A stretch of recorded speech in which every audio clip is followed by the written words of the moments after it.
Good morning, નમસ્કાર, કેમ છો? મજામાં? આપણે જોઈએ લેક્ચર નંબર આપણો કન્ટિન્યુ કયો આવ્યો છે 19 નંબર ને લેક્ચર નંબર 19 18 આપણે જોયો. હવે નેક્સ્ટ આવ્યો લેક્ચર નંબર 19 નંબરના લેક્ચરની અંદર આપણે વાત કરેલી મિત્રો કે આપણે હવે કૂટ પ્રશ્ન જોવાના છે. શું જોવાનું છે? કૂટ પ્રશ્ન. તો કૂટ પ્રશ્નની અંદર ત્રિકોણમિતીય વિધેયની અંદર ત્રિકોણના આપણે સૂત્ર જોયા હતા. ત્રિકોણની અંદર બે સૂત્ર છે, એક છે સાઇન સૂત્ર અને કોસાઇન સૂત્ર. સાઇન સૂત્ર અને કોસાઇન સૂત્ર આ સૂત્ર છે કે ના આધારિત? તો ત્રિકોણની બાજુ અને ખૂણા વચ્ચેનો સંબંધ, બરાબર, એનું સમન્વય કરતું આપણે કોઈ સૂત્ર હોય તો એ છે ત્રિકોણના સાઇન અને કોસાઇન સૂત્રો, બરાબર. તો આપણે એક પ્રશ્ન જોઈએ મિત્રો. એક ટેકરી પર શિરોલંબ દિશામાં એક વૃક્ષ ઊભું છે. ટેકરી હોય, ટેકરી પર શું ઊભું છે? વૃક્ષ ઊભું છે. તે ટેકરી સમક્ષિતિજ સાથે 15 નો ખૂણો બનાવે છે. ટેકરી છે એ સમક્ષિતિજ સાથે કેટલાનો ખૂણો બનાવે છે? 15 નો બનાવે છે. ટેકરી પરના વૃક્ષના તળિયેથી 35 મીટર ચાલતા નીચે આવેલા મેદાનના એક બિંદુએથી જોતા ટેકરીના ટોચના ઉચ્છેદ કોણનું માપ 60 માલુમ પડે છે. તો વૃક્ષની ઊંચાઈ શોધો. મિત્રો, રકમને બરાબર સમજવા માટે આ અંતરને ઊંચાઈની જે વાત આપણે કરતા હતા, તો એની માટે અગત્યની વસ્તુ છે આકૃતિ, બરાબર. તો આપણે આકૃતિ સમજીએ મિત્રો. સૌથી પહેલા અહીંયા આપણે જમીન અહીં બનાવવું છે. આ શું છે? તો આ છે જમીન, યાદ રાખજો. આ શું છે? જમીન. હવે અહીંયા એક ટેકરી છે મિત્રો. માની લો કે આ એક ટેકરી છે, બરાબર. આ ટેકરી છે. ટેકરી પર એક વૃક્ષ છે. ટેકરી પર વૃક્ષ છે. ચાલો, આ હતી ટેકરી, આના પર આ શું છે? વૃક્ષ. આ શું છે? વૃક્ષ, બરાબર. હવે અહીંયા શું કહે છે પહેલા જોજો. એક ટેકરી પર શિરોલંબ દિશામાં એક વૃક્ષ ઊભું છે. શિરોલંબ દિશામાં વૃક્ષ ઊભું છે. ટેકરીની સમક્ષિતિજ સાથે આ 15 અંશનો ખૂણો બનાવે. મિત્રો, આ ટેકરી છે, આ સમક્ષિતિજ દિશા બનાવવું, બરાબર. તો અહીંયા આ ખૂણો બનાવે છે 15 નો. કેટલાનો બનાવે છે?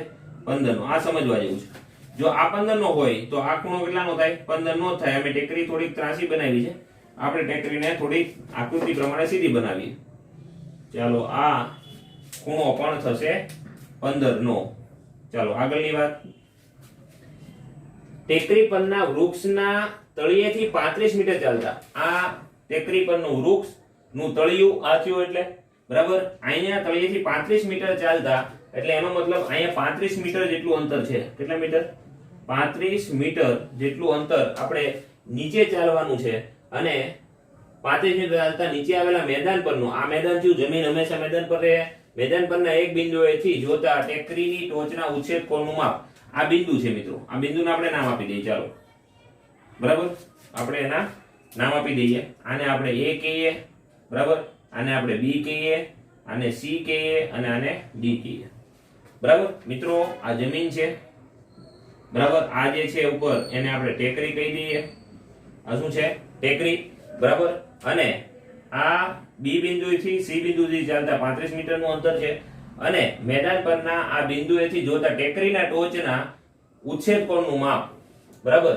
ટેકરીના ટોચના ઉચ્છેદ કોણનું માપ 60 માલુમ પડે છે. મિત્રો, અહીંયા ટેકરીના ટોચના ઉચ્છેદ કોણનું માપ જે છે એ કેટલું માલુમ પડે છે?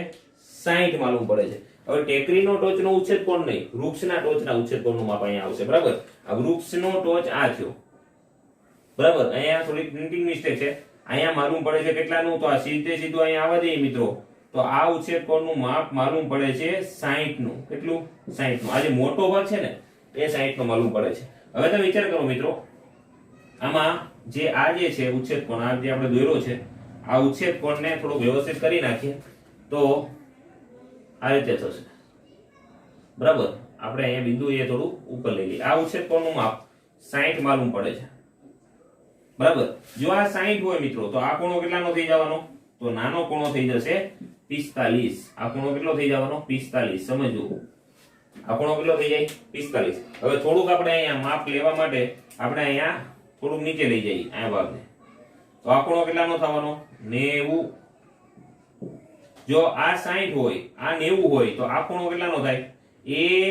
અહીંયા હું બીજો બિંદુ લઈ રહ્યા, જમીન છે ને, A B C, અહીંયા હું D લઈ લઉં, અહીંયા E લઈ લઈએ. તો અહીંયા A B C અથવા A C D ની અંદર આ 90 હોય, આ ખૂણો 60 નો હોય, તો આ ખૂણો કેટલાનો થવાનો મિત્રો? 30 નો થવાનો. સમજાણું? હવે મિત્રો આપણે જે મેળવવાનું છે એ વૃક્ષની ઊંચાઈ મેળવવાની છે. વૃક્ષની ઊંચાઈ આપણે સ્મોલ h કહી દઈએ એટલે એટલો ભાગ છે જેને ab કહેવાય. બરાબર. તો સૌથી પહેલા આપણે અહીંયા બધા માપ લખી નાખીએ. બરાબર. ધારો કે જે મેળવવાનું છે એ છે વૃક્ષની ઊંચાઈ. વૃક્ષની ઊંચાઈ જે મેળવવાનું હોય એને આપણે લઈ લઈએ ab બરાબર h મીટર. બરાબર. ab બરાબર h મીટર. ટેકરીની ઊંચાઈ જમીનથી ગણાતી હોય છે. બરાબર. પણ આપણે અહીંયા ઢાળ જે છે ટેકરીનો, બરાબર, ટેકરીના ઢાળની લંબાઈ જે આપણે બિંદુ પરથી મેળવવાનું છે આ છે BC બરાબર અહીંયા આવશે 35 મીટર. કેટલા મીટર આવશે મિત્રો? 35. તમે જો અહીંયા BC નો ઢાળ પરથી આ બિંદુએ આવવાનું છે એનું. બરાબર. હવે અહીંયા જે ઉછેદ કોણ છે BCD ખૂણો BCD બરાબર 15 અંશનો થાય છે. ACD ખૂણો ACD બરાબર 60 અંશનો થાય છે. બરાબર. આ આપણને ખ્યાલ છે આ બે સમાન ખૂણા હોય. ચાલો હવે ઉપરનો ખૂણો ઓટોમેટિક કેટલાનો થઈ જાય છે? તો એ ખૂણો છે CAD અથવા B કોઈ પણ લઈએ કો CAD કે CAB બરાબર એ ખૂણો બને છે 30 નો. કેમ કે આમાંથી આ માઈનસ થઈ જશે. ત્રિકોણના ત્રણેય ખૂણાનો સરવાળો કેટલો થાય? આ 45 થયું. બરાબર. આ 45 થયું. આખું 60 થયું અને 90 થયું. ઉપરનો કેટલો થવાનો? 30 થવાનો. ઓકે. ચાલો એના આધારે આમ લઈ જાય. ખૂણા મળી ગયા. બાજુના માપ આપણે એક જ આપણે આપ્યું છે. આ મેળવવાનું છે. આનું કઈ આપણે કામ છે નહીં. પણ તમે ત્રિકોણ જુઓ મિત્રો, ABC એક ત્રિકોણ છે. આના આધારે આપણે માપ મેળવશું ત્રિકોણ ABC માટે. હવે હું ABC ત્રિકોણને થોડોક અહીંયા અલગ રીતે આપણે દોરીએ એટલે વધારે ખ્યાલ પડશે. આ થયો એની એક બાજુ, આ થઈ બીજી બાજુ અને આ થઈ ત્રીજી બાજુ. બરાબર. આમ તો વૃક્ષ છે એટલે સીધું બનાવવું પડશે. તો આપણે વૃક્ષને શિરોલંબ બનાવીએ. આ વૃક્ષ થયું. બરાબર. જેને આપણે શું કીધું? h. આ AB એ વૃક્ષની લંબાઈ, આ c. મિત્રો આનું જે છે આ ટેકરીનો ઢાળ એ 35 મીટરનો છે. આ ખૂણો છે એ 45 નો છે. આ ખૂણો છે એ 30 નો છે. આ ખૂણાની જરૂર નથી એટલે આપણે લેખો નથી. બરાબર. હવે તમે જોઈ ગયા છો મિત્રો, c ની સામેની બાજુ સ્મોલ c કહી શકાય, b ખૂણાની સામેની બાજુ સ્મોલ b કહી શકાય, a ખૂણાની સામેની બાજુને સ્મોલ a કહી શકાય. હા કે ના? બરાબર. તો આપણે સાઈન સૂત્રનો ઉપયોગ કરીએ. શેનો ઉપયોગ કરીએ? સાઈન સૂત્રનો. તો અહીંયા સાઈન સૂત્રનો ઉપયોગ કરતા. હવે મિત્રો અહીં સાઈન સૂત્રનો ઉપયોગ કરો તો જે બે બાજુ આપી છે એની સરખામણી કરી નાખી કે સ્મોલ a ના છેદમાં sin a, સ્મોલ a ના છેદમાં sin a થાય. બીજી બાજુ કઈ આપી? c મેળવવાની છે. c ના છેદમાં sin c. Okay. Small a એટલે શું થઈ ગયું? તો bc. તો bc ના છેદમાં sin a. sin a એક ખૂણાનું માપ 30 અંશ છે અને ab ના છેદમાં sin c. sin c નો ખૂણો છે 45 નો. ઓકે. bc બરાબર કેટલું માપ છે? તો bc બરાબર 35 માપ છે. sin 30 ની કિંમત 1/2. ab નું માપ સ્મોલ a જે મેળવવાનું છે sin 45 1/√2. છેદનો છેદ ક્યાં જાય? અંશમાં. 35 ગુણ્યા 2 h ગુણ્યા √2. બરાબર. h ને કરતા બનાવો તો 35 ગુણ્યા 2 છેદમાં √2 ઉડી જાય મિત્રો. તો અહીંયા આવશે 35√2 મીટર. કેટલું આવશે? 35√2. તો મિત્રો આ વૃક્ષનું જે ઊંચાઈ હતી એ કેટલી આવી? 35√2. તો મિત્રો આ જે કોડ પ્રશ્ન હતો આનું માપ મેળવવાનું હતું. બરાબર.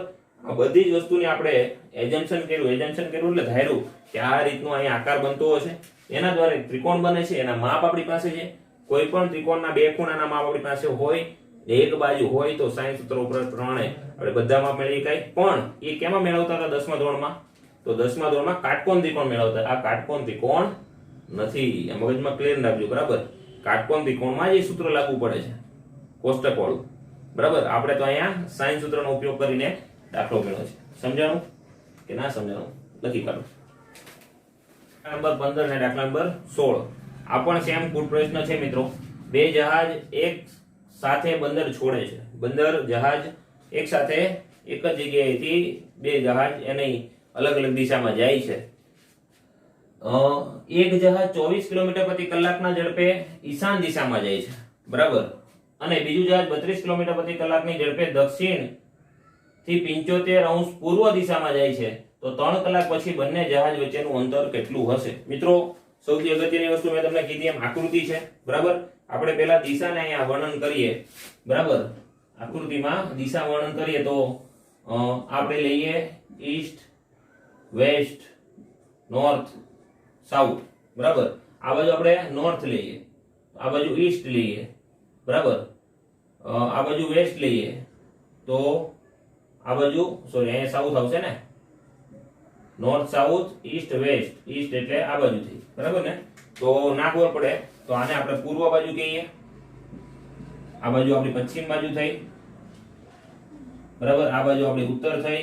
જે બાજુ ઉત્તર બાજુ મોઢું રાખીએ, જમણો હાથ પૂર્વ થશે, ડાબો હાથ પશ્ચિમ થશે, અને આને આપણે ઉત્તર છે તો એની બાજુમાં દક્ષિણ થયું, બરાબર? તો મિત્રો હવે શું કહે છે જોજો, બંદરથી બે જહાજ એક જ દિશામાં 24 કિલોમીટર પ્રતિ કલાકના ઝડપે ઈશાન દિશા, ઈશાન એટલે ઉત્તર અને પૂર્વની વચ્ચેનો ભાગ થયો મિત્રો. એટલે અહીંયા આ જે છે એ જશે વચ્ચેનો ભાગ, એટલે 45 નો ખૂણો. કેટલાનો ખૂણો? 45 નો. માની લો કે આને બી કહું, આને હું એ કહું, એ થી બે જહાજ છૂટે છે, એક જહાજ થયું આ, જેને આને કહેવાય ઈશાન દિશા. કેવી? 45 નો ખૂણો બનાવે. આ 45 નો ખૂણો છે, આને કહેવાય ઈશાન. કેવી દિશા કહેવાય? ઈશાન, બરાબર? ઉત્તર અને પૂર્વની વચ્ચેની ઈશાન દિશા થઈ. બીજું 32 કિલોમીટર કલાક. આ જે છે 24 કિલોમીટર કલાકના ઝડપે છે, બરાબર? પછી બીજું જે જહાજ છે એ દક્ષિણ થી પૂર્વ તરફ, એનો મતલબ અહીંથી લઈને અહીંયા સુધી 75 નો ખૂણો બનાવે, બરાબર? અને એ જહાજ આ ડાયરેક્શનમાં જાય છે, જેને આપણે સી બિંદુ કહીએ. આ 75 નો ખૂણો, બરાબર? જેને કીધું દક્ષિણ થી પૂર્વમાં 75 ખૂણો, બરાબર? આ દક્ષિણ છે ત્યાંથી પૂર્વમાં 75 ખૂણો. તો અહીંયા કેટલાનો વધ્યો મિત્રો? 15 નો. આ કેટલાનો વધ્યો? તો 45. કુલ કેટલો થયો?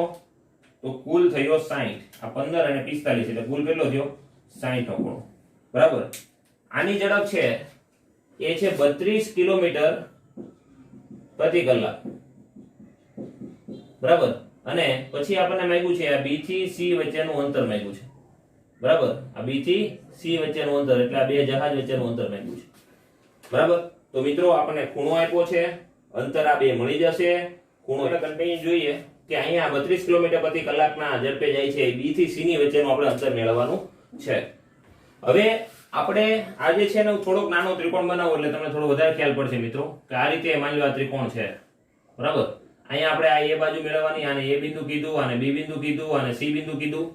હવે 3 કલાક પછી જહાજ ક્યાં પહોંચે? તો મિત્રો અહીંયા સૌથી પહેલા જે છે 3 કલાક પછી જ્યાં જહાજ પહોંચવાનું છે એની માટે આપણે દાખલો ગણવાનો છે.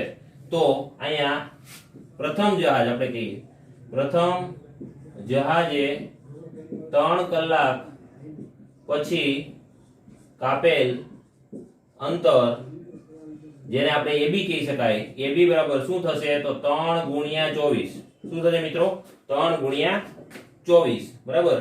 તો અહીંયા 72 કિલોમીટર. કેટલું થશે? 72 કિલોમીટર. તો આ 3 કલાક પછી 72 જેટલું કિલોમીટર જેટલું અંતર કાપશે. ચાલો બીજું જહાજ છે જે એ બિંદુથી સી જહાજ જેને કહી શકાય. બીજા જહાજે 3 કલાક પછી કાપેલ અંતર, બરાબર, જેને આપણે એસી કહેશું, 3 ગુણ્યા 32, બરાબર? એટલે અહીંયા થયા 3 દુ 6, 3 તેરી 9 કિલોમીટર થશે. આગે ના, બરાબર? સમજાણું? તો આનું માપ થયું 96. આ ખૂણો કેટલાનો થયો? તો 60 નો. એ આપણને ખ્યાલ છે. ચાલો મેળવવાનું છે સામેનો બાજુ સ્મોલ એ. તો આપણે અહીંયા કોસાઇન સૂત્રનો ઉપયોગ કરવો પડશે. કેનો ઉપયોગ કરવો પડશે? કોસાઇન સૂત્ર. કોસાઇન કયો ખૂણો આપણી પાસે છે? એ ખૂણો આપણી પાસે છે. તો કોસાઇન સૂત્ર મુજબ cos c કયું? cos a. cos a બરાબર સૂત્ર શું હતું મિત્રો? cos a બરાબર b² + c² - a² / 2bc. હવે આને કહેવાય b ખૂણાની સામે બાજુ સ્મોલ b, અને c ખૂણાની બાજુ સ્મોલ c, અને આપણે કોને મેળવવાનું છે? a મેળવવાનું છે. બધી જ કિંમત આપણે મૂકી દઈએ, દાખલો ગણીએ એટલે જવાબ આવી જશે. cos a cos 60 બરાબર b² એટલે 96 નો વર્ગ પ્લસ c² એટલે 72 નો વર્ગ, બરાબર, માઈનસ a² એટલે a². ચાલો અહીંયા આવશે 2 ગુણ્યા 96 ગુણ્યા 72. cos 60 નું મૂલ્ય 1/2, 96 નો વર્ગ ફટાફટ કેલ્ક્યુલેટરમાં કરી નાખો મિત્રો 96 નો વર્ગ ફટાફટ કેલ્ક્યુલેટરમાં કરશો એટલે આવશે 92 16 કેટલું આવશે 92 16 પ્લસ 72 નો વર્ગ 72 નો વર્ગ થશે 51 84 માઈનસ a સ્ક્વેર છેદમાં જે છે 2 ગુણ્યા 96 ગુણ્યા 72 જે થશે 1/2 એટલે આ તો 2 2 ઉડી જશે બરાબર આ બાજુ 2 છે 96 ગુણ્યા 72 જે છે એમાં 2 2 ઉડી ગયા આ સામેની સાઈડ જાય તો ગુણાકારમાં જશે તો એ આવશે 6912 9216 પ્લસ 5184 માઈનસ a સ્ક્વેર આ બાજુ આવે તો પ્લસ થશે તો a square is equal to 9216 plus 5184 minus 6912 બરાબર જે a square is equal to આપણને મળશે એ જે છે 7488 બરાબર જેનું આપણે વર્ગમૂળ કરવાનું તો a ઇઝ ઇક્વલ ટુ આપણને જે જવાબ મળવાનો છે એ આવશે 86.53 કિલોમીટર જેનું આપણે કેલ્ક્યુલેટર ની અંદર વર્ગમૂળ કાઢવાનું છે એનો જવાબ આવશે 86.53 ઓકે તો હતો એકદમ ઈઝી દાખલો મિત્રો કે નતો બરાબર આ બધું જ કેલ્ક્યુલેટરમાં તમારે કરવાનું છે એટલે ગભરાવાની જરૂર નથી કેલ્ક્યુલેટર તમારી પાસે છે ઓકે ચાલો દાખલા નંબર 16 જોઈએ નદીની એક જ બાજુએ બે વૃક્ષ a અને b આવેલા છે માની લો મિત્રો અહીંયા નદી છે આ આપણે નદી ગણીએ બરાબર આ બાજુએથી એક બાજુએ અહીંયા વૃક્ષ આવેલું છે a આ એક બીજું વૃક્ષ આવ્યું છે b આ વૃક્ષ છે એવું આપણને રકમમાં કહી દીધું છે બરાબર આ બિંદુને આપણે c બિંદુ કહીએ નદીમાંના બિંદુ c થી આ c બિંદુથી વૃક્ષ a અને b અનુક્રમે 250 અને 300 મીટર છે માની લો મિત્રો આ a છે એનું અંતર આપ્યું છે 250 મીટર અને આનું અંતર આપ્યું છે 300 મીટર ઓકે ચાલો હવે આગળની વાત જો ખૂણો c એ 45 નો હોય તો બે વૃક્ષ વચ્ચેનું અંતર એકદમ ઈઝી દાખલો થયો કે નહીં આ ખૂણો કેટલાનો છે 45 નો અને બે વૃક્ષ વચ્ચેનું અંતર એટલે ખૂણા c ની બાજુએ આ થયું સ્મોલ c કહીએ આ કે ના ખૂણા b ની સામેની બાજુએ સ્મોલ b કહીએ અને ખૂણા a ની સામેની બાજુ સ્મોલ a કહીએ એકદમ ઈઝી છે મિત્રો હા કે ના તો અહીંયા લખીએ AC બરાબર 250 મીટર જેને આપણે સ્મોલ b કહેવાનું BC બરાબર 300 મીટર જેને સ્મોલ a કહીએ અને બે વૃક્ષ વચ્ચેનું અંતર કેટલું છે તો AB છે જેને આપણે શું કહેશું સ્મોલ c જે આપણે મેળવવાનું છે બરાબર અને ખૂણો આપણને આપેલો છે ખૂણો C બરાબર 45 અંશ ઓકે તો ચાલો મિત્રો અહીંયા પણ સેમ બે બાજુ આપેલી હોય અને એક ખૂણો આપે તો કોસાઇન સૂત્ર cos c બરાબર શું થશે તો b square plus a square plus b square minus c square upon 2ab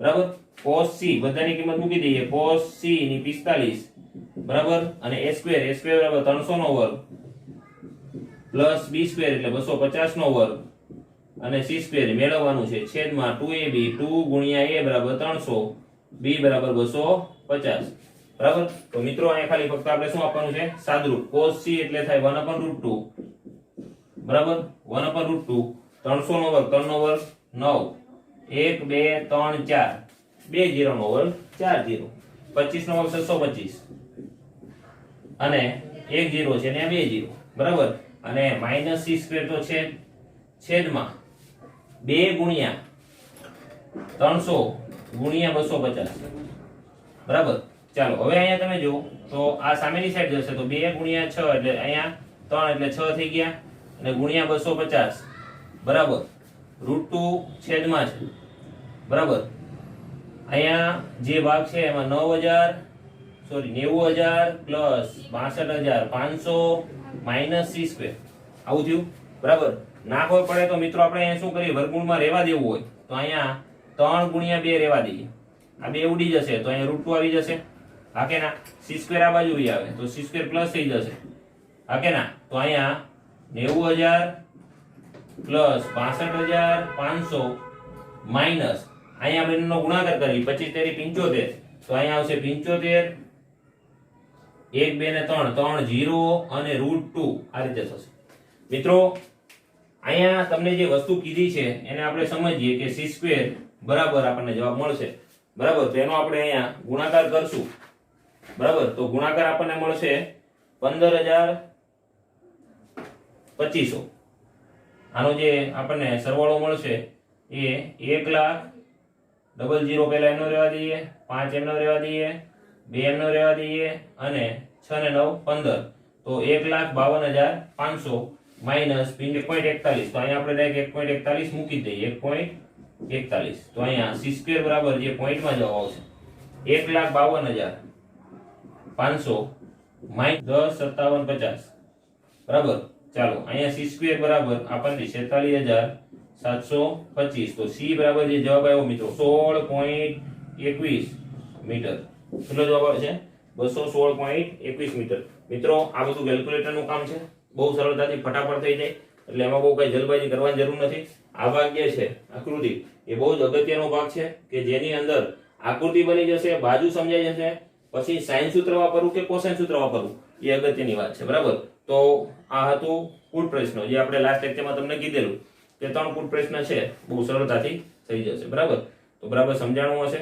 બરાબર, નેક્સ્ટ લેક્ચરમાં આપણે પ્રક્રિયા સ્વાધ્યાય 3 જોશું. આ સાથે અહીં સ્વાધ્યાય આપણું પૂર્ણ થાય છે. ઓકે, તો નેક્સ્ટ વીકમાં મળશું ત્યારે નવું સ્વાધ્યાય આપણે જોશું. Okay, by.